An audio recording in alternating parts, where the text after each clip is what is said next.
It didn't look like a radiant dragon hatchling at all, its coloration was completely wrong. Taken aback, they wondered if this meant the radiant dragon had been cheated on. When Yao checked the little dragon's status, he was completely stunned. It turned out to be a mythical tier Azure Sky Dragon, currently at level 1, yet its base stats were already off the charts, an average of 500 points in strength, constitution, agility, and spirit. In addition, it possessed several overwhelmingly powerful talents. 1. Absolute suppression. As a mythical tier beast, the Azure Sky Dragon naturally suppresses lower tier creatures. It deals 30% more damage to creatures below mythical tier and receives 30% less damage from them. 2. Dragon King.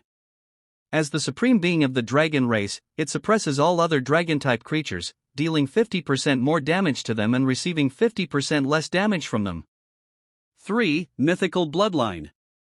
Its incredibly resilient body grants increased stats upon leveling and regenerates 200 HP and MP per second. The Azure Sky Dragon also had devastating skills. Earth-shaking Dragon Roar ***.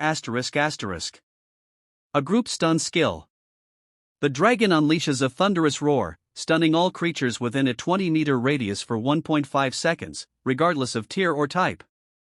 Cooldown, 30 seconds. Mana cost, 2000. Dragon King's Breath ***. A single target skill. The dragon breathes scorching flames, dealing 500% of its strength as true damage. This attack cannot be dodged. Cooldown, 5 seconds. Mana cost, 1000. Dragon King's Wrath ***. A unique talent skill. The dragon enters an uncontrollable rage, dealing enemy strength plus constitution, % of true damage indiscriminately within 50 meters. Cooldown, 30 days. After use, all stats permanently decrease by 5%, and the dragon enters a 5-day slumber. With 500 strength at level 1, even its basic breath attack would deal over 500 true damage, an amount no normal player could withstand. Sister Tao congratulated Yao on his extraordinary luck, pointing out the hatchling's absurd stats and immeasurable growth potential. If this Azure Sky Dragon matured, its power would be terrifying. Overjoyed, Yao decided to name the hatchling Little Grey. The toad was equally delighted. This formidable beast was now unmistakably Yao's companion rather than his own. But suddenly, Yao noticed the toad holding something strange, a badge. Curious, Yao asked where it came from. The toad explained he had picked it up from the dragon's nest. Sister Tao recognized it and wondered aloud if it might be the Calamity tier mark of ferocity. But upon checking, Yao discovered it wasn't a true Calamity tier item. Instead, it was simply called the Mark of Ferocity, and it was still incredibly powerful. Plus 10 to all stats ***. Unique passive skill, Ferocity's Might ***. All skills can now trigger critical hits. Base crit rate is increased by 20%, and crit damage is doubled, 100% increase.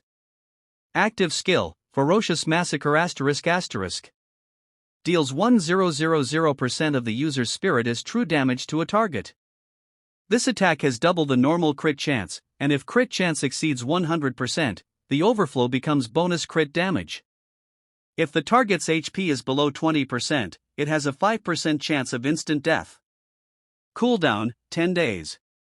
Judging by the badge's monstrous stats, Sister Tao remarked that it probably was a Calamity tier item in disguise.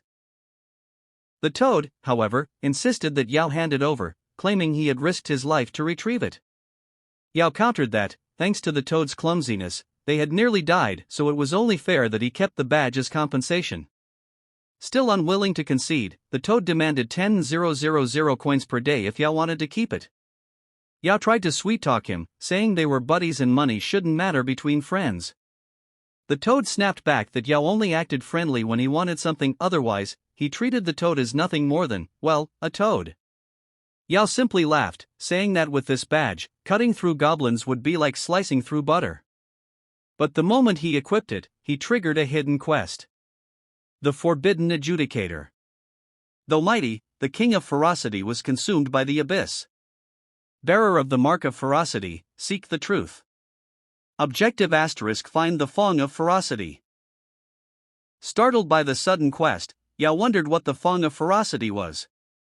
Sister Tao, who had heard of it, explained that it was a god-tier assassin's dagger forged from the fangs of an abyssal beast known for explosive power.